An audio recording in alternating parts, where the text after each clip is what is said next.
واحد قاعد يحكي معايا كده، بيقول لي انا بسمع اغنيه اسمها ثلاث سلامات يا وحشني. 3 سلامات، اغنيه قديمه يعني. والعجيب ان يقول له ثلاث سلامات، سلام من القلب وسلام من العين وسلام من الايد،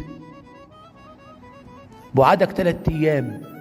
قلت الله الله الله الله، صدقوني بامانه قلت الله الله، ايه ده؟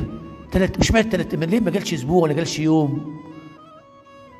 لم يحتمل التلاميذ ان يغيب عنهم المسيح 3 ايام، واشتاقوا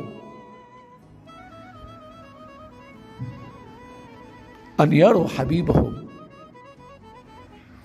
وحينما دخل اليهم المسيح للعليه ففرح التلاميذ إذ رأوا الرب. صدقوني كل الحياة اللي بتسمعوها دي مشاعر إنسانية، لكن الإنسان لو ترجمها على الحياة مع ربنا، صدقوني حتى اللي قال الأغنية دي جواه حنين ربنا كده. هو مش عارف ليه قال، ليه اختار 3 أيام البعاد. هي 3 أيام قضاها الرب يسوع في القبر المقدس، ذاق الموت فيها من أجلنا. أنا يا رب ما أقدرش أتحمل بعادك 3 ساعات ولا 3 ثواني ولا 3 فمتو ثانية يا رب. هكذا كانت دميان العفيفة. اوعوا تفتكروا القديسين دول ناس معجدين وعندهم عقد نفسية وعندهم هروب من العالم، بالعكس دول عندهم مشاعر. عشان كده لما واحد يكون خاطي ويكون خاطي قوي وتايه في الدنيا، لما يحب ربنا بيكون قديس اعظم من قديسين عاديين، لان ده بيكون عنده مشاعر.